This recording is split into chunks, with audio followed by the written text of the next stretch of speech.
Hello again, garden friends. Welcome to this beautiful fall day. I cannot believe it is already November. This year is just flying by. But now everything is really winding down. I still do have a few things growing, mostly cauliflower, broccoli, some salad greens, but we are rapidly closing up shop on the garden this year. It is November, so I do like to get a few things done this month. So I'm gonna take you along and show you how I get my compost pile ready for winter, how I prep my raised beds for winter, maybe do some seed saving, maybe do some late fall pruning on my ever-bearing raspberries. But the first thing that I need to get done is plant some bulbs. You want to plant spring flowering bulbs in the fall. Specifically when will just depend on what zone you live. I'm in zone 7 and I usually plant late October to early November, mid-November in this case, because I am running behind this year.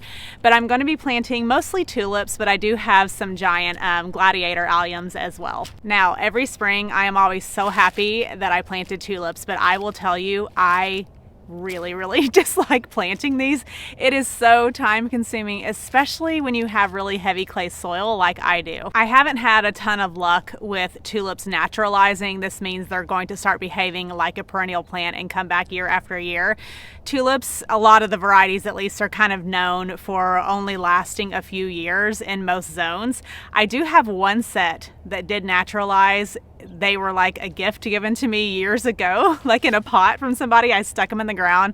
And of course, those are the ones that are coming back year after year. But for the most part, I will get 1, maybe 2 years out of the tulip bulbs I plant. Now, I got these from Eden Brothers, and they are called a perennial mix. So they are varieties that are hopefully supposed to be better at coming back year after year. We're going to have to see what they do. When it comes to planting bulbs, especially in heavy clay soil, it can be really tricky because if you don't plant them deep enough, then they can actually sprout a little too soon. I'm actually going to show you what that looks like in just a minute. So you want to make sure you get them about 4 to 6 inches deep. The problem is in heavy clay soil, it's sometimes really hard to dig down that far. So over the years, I've tried out several different kinds of tools to help this process be a little bit easier. The first tool I tried were these hand planters, and they do okay. They make a nice, really clean hole. A lot of them have the measurements on the side so you can see how deep you're going. The problem is when you have heavy clay soil, a lot of times you'll have that hard pan a few inches down.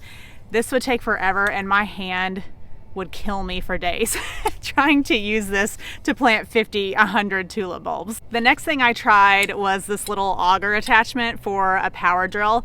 And again, it works really well. And I think in a lot of soils, this really is the best option because it's so fast. But what would happen is it would work really well a few inches down, and then it would hit that hard pan and just spin and spin and spin and wouldn't really give me a deep enough hole. So this wasn't really effective in my soil, but I think if you have a nice loamy soil or even like a silt or a sand soil, this is a really good option because it's certainly faster than doing it by hand. So this is what I have settled on. This is kind of a version of that hand planter, but it's a lot bigger. So you can actually use your body weight to make the holes to plant the tulips in. I randomly saw this at a big box store one day and picked it up. I'll see if I can find it and link it below, or at least find a really similar one. Again, it's not the fastest way to plant tulip bulbs, but if you have heavy clay soil, it is really effective. I've got all my bulbs laid out where I want them, and I'm having to be a little bit strategic because again, if these do come back, fingers crossed, like I hope they do, I want to make sure that the other plants aren't going to crowd them out. We are also going to be redoing a lot of this landscaping in the spring, so I'm having to sort of think ahead about what I want to plant and how much space I'm going to have. Again, I'm going to be planting these about 4 to 6 inches deep. This is going to include a few inches of mulch over top, and I usually space them about 3 to 4 inches apart.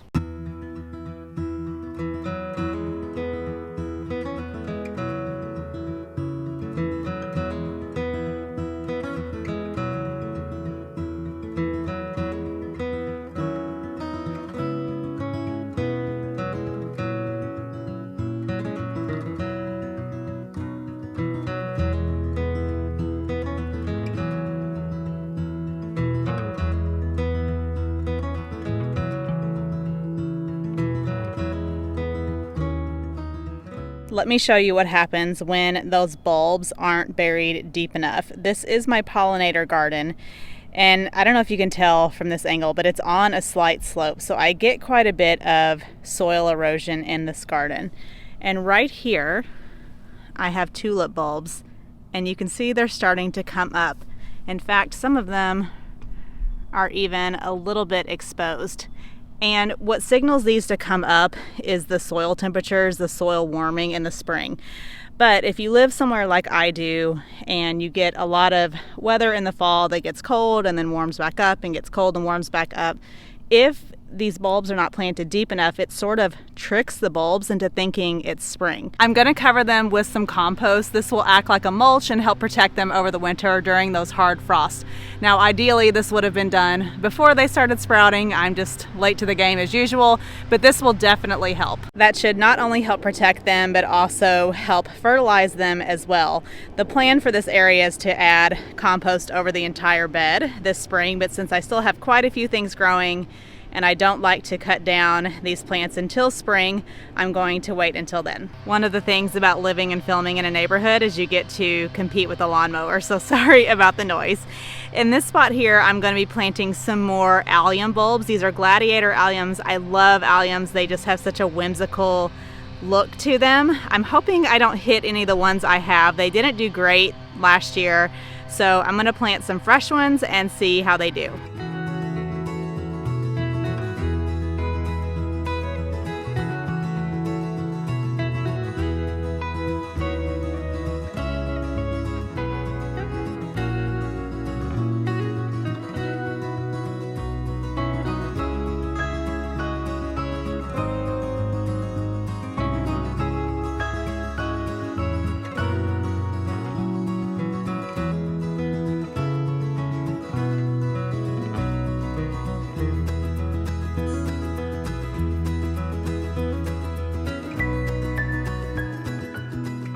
Another thing I like to do in November is give my compost piles some love before I, in total honesty, completely neglect them over the winter. I do, if we're having a nice day, sometimes I'll come out and turn them a little bit.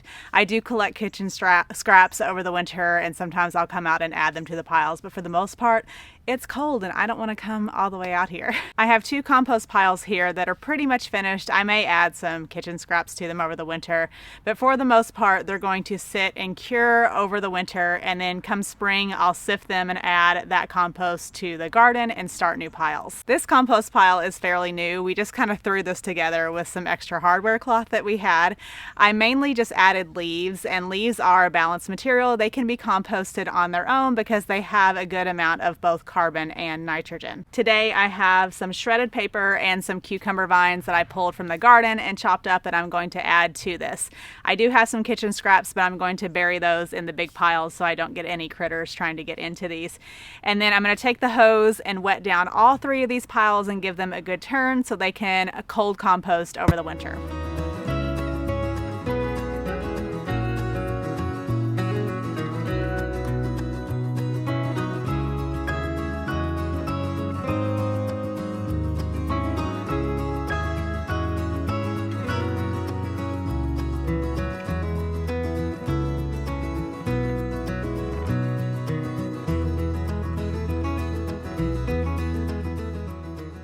Okay, compost should be pretty much set for the winter. It is almost time for school pickup, so that's all I'm going to be able to get done today. Back again, and it is much colder today, so if my eyes are a little bit watery, you know why. I mentioned maybe doing some pruning on my raspberries, but I decided to wait until early spring. That's when they're traditionally pruned anyway. These are ever-bearing raspberries, also called fall-bearing raspberries. So unlike red raspberries that produce on those 2-year-old canes, these will produce on those new canes, also called the prima canes. Now, I do have a whole video about berry pruning. I'll link that below, so if you want more details on how to do this, check out that video. Now, I didn't mention in that video, there is actually 2 ways to prune these. I only showed the method that I do, but you can actually prune these down in the early spring to about 12 to 18 inches, and you'll get an early summer crop on those older canes, and then you'll get a later crop on those new canes coming up. However, this requires me to prune these twice, and I don't like doing that. And they give me plenty of raspberries on just those new canes coming up. So early spring, I just completely cut all these down to make way for those new canes. I did have some fungal issues on these plants this year. I live in a very humid climate. It's kind of inevitable that some years you're going to deal with that. So I thought maybe about pruning these down in the fall instead, just to help control some of that disease. But honestly, I'm just going to wait until spring. It gets pretty cold here. It should take care of any issues. I'm going to do a lot of cleaning in the spring, get rid of a lot of the leaves that have fallen, do some maybe copper fungicide spray on those new canes that are coming up. That's an organic approved spray that you can use, and hopefully that should take care of the issue. So now that I am not doing any pruning, the majority of what I need to get done today is going to be in my vegetable garden. So let's head over there. This is my raised bed garden. This is where I mainly garden all of my vegetables, and usually by this time of year it's completely shut down. All the soaker hoses have been taken up, all the plant material has been removed, all the beds are mulched, but I still have quite a few things actively growing, mostly cauliflower, some greens, so it's really kind of pushed everything back. But I'm going to try to get as much as I can cleaned up today, so in a few weeks when everything is finished and it's really cold, I have a minimal amount of things to do and time that I have to spend outside. Let me show you really quickly what I still have growing, and then I'll show you how I'm prepping all of these raised beds for winter. In this bed I have some arugula, cilantro, I also have some pak choi and some lettuce. This is a metal raised bed from Garden in Minutes, and you can get them in a bundle with those watering grids. They're all weather, so those grids can stay out all year long, which is so nice. And the hoses, these are custom hoses from Garden in Minutes as well, and they run from bed to bed for me. They are also all weather, although I do actually take these inside over the winter just because if I have to come out here and there's snow, I don't want to trip on them. So I go ahead and bring them inside. You can buy the watering grids separate if you have existing raised beds. I just have this one sort of thrown on top of this bed because I am slowly switching over from these soaker hoses to these watering grids, and I've been doing this bed by bed over the course of this year. I still have a few more to go. Obviously I have a lot of raised beds, so it's been a slow process, but this will be so nice because in the winter I have to pull up these soaker hoses. They are not all weather. They will freeze and then spring leaks really easily. So every winter I've been pulling these up, and then every spring having to put them back out on the beds. It's time consuming, not my favorite chore. So when I have these grids installed on all the beds, they can stay out all winter long. That's one less thing I need to do. And plus they just do a lot better job of watering than the soaker hoses do. You only get a spread of a few inches on either side of these soaker hoses, whereas these grids water from all four corners. And if you have the posts, like the interior posts like I do in my raised bed, for example, right there, you want to get the cornerless option, and you can still turn these tubes so the water shoots out into that empty space as well. I have some rainbow candy crush kale growing. This is an ornamental kale variety. It actually makes really good kale chips because the leaves are super thick. I mainly just planted it for show. The rabbits have been really enjoying it, so I've actually left it up for them, but I'm going to go ahead and take that all down today, and then I'll leave some leaves out for them. This is my cold frame, and I have lettuce growing on this side and spinach, which didn't germinate great this year. I only had about half the seeds germinate, but it'll be enough for us to come out and do some harvests over the winter. This is one of the ways that we grow fresh greens all year round. And of course, here is all of my garlic. It's one of my favorite things to grow. It has sprouted a little bit more than normal because we had a fall that was a lot warmer than usual. It also lasted a lot longer than usual. But garlic is very cold hardy. It will be just fine. I do need to go back and add some more leaves to help mulch them. This will protect them over the winter. And I like to keep hoops up in case I have to add a frost blanket if we get a very sudden drop in temperatures, just to add some extra protection. I have this massive okra tree going on right now. It's not quite ready to come out. I'm just waiting for all of the pods to turn brown like this so I can harvest seed. In this back bed I have English lavender and some gorgeous celosia plants that I'm gonna have to pull out today, although I hate to do it, but they are starting to go to seed. Let's see if you can see it. Yeah, all that brown or kind of whitish looking stuff right there is the seed.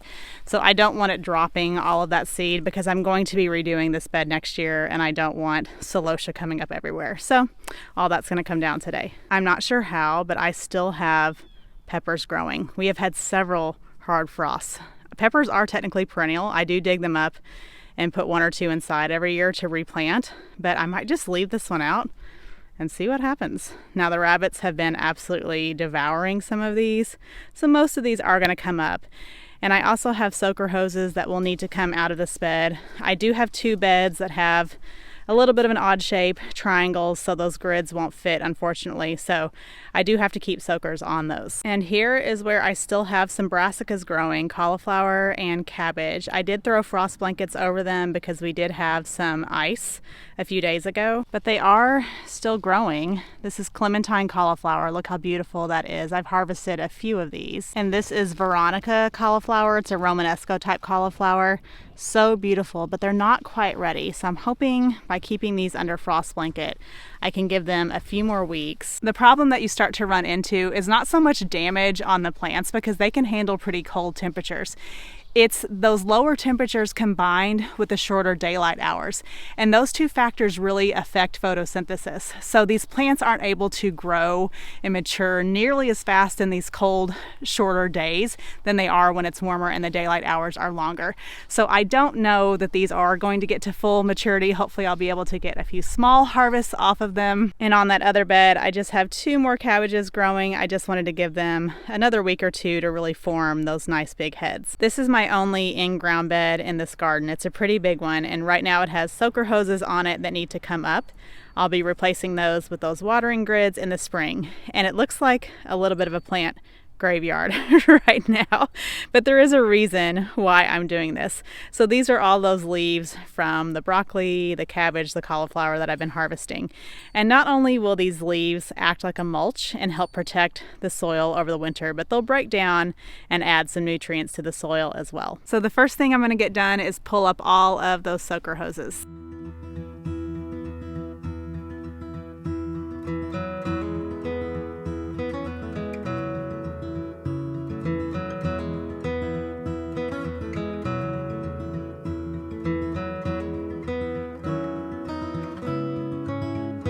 I decided to go ahead and pull all of these peppers, mainly because I don't want to do it in a few weeks when it's freezing cold, but also it's a lot easier to get these soaker hoses up when I don't have large plants in between. But I did go ahead and harvest most of the rest of the peppers. And what I like to do if the plants were healthy, rather than pull the entire plant up, I'm just going to cut it off at the base, leaving the roots in the soil.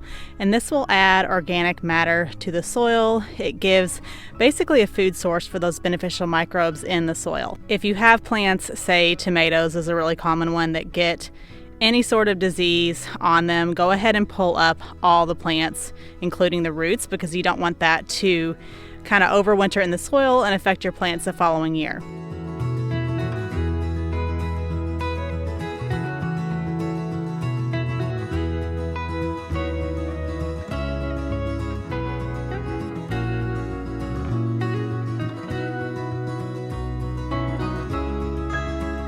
I always like to make sure that my soil is covered with something to protect it over the winter.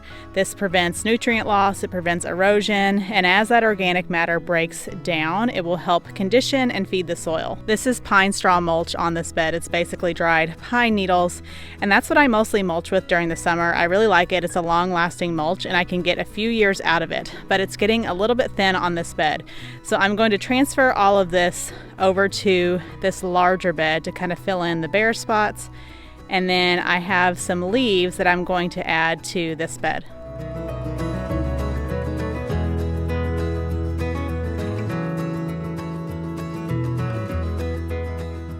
The only thing left in this bed is this dwarf marigold, and I want to do some seed saving before I pull it. But let me show you, one, how to save marigold seeds, because honestly, they're one of the easiest plants to save seed from, but also a little trick that I do to make seed starting a little bit easier come spring. These are the seed pods of marigold, and if you plant one marigold plant, you'll have enough seeds to last you a lifetime. They make so so many seeds, but you want to wait until they're dry and brown and kind of crunchy sounding.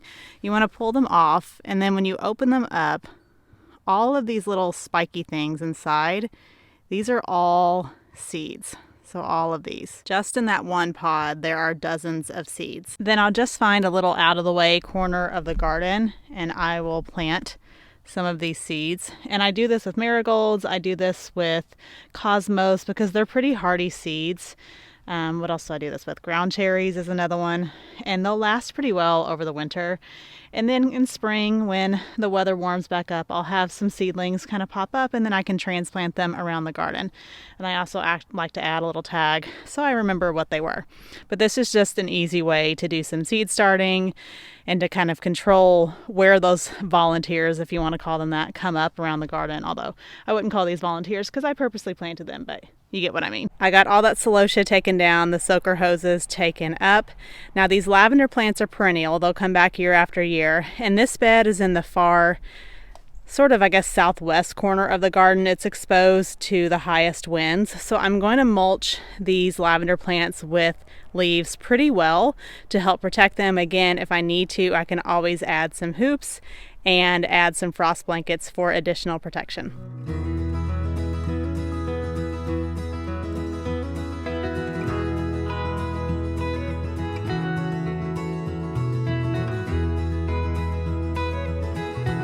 Last thing to do is to take down all these broccoli plants. I've already harvested all the main heads. If the weather was warmer, they might still put out some side shoots, but I think they're going to be done for the season. Again, I'm going to clip those plants off at the base, leaving the roots in the soil. And since I'm out of dried leaves, I'm just going to pull off all of these leaves and throw them down on the bed to act as the mulch.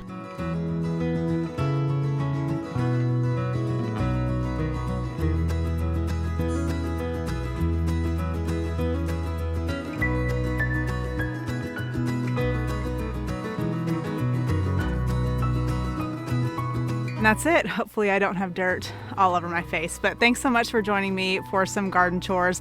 As always, don't forget to follow me on my other social media channels where I post short, easy to follow videos aimed at helping beginner gardeners. Until then, I'll see you in the next one. Bye.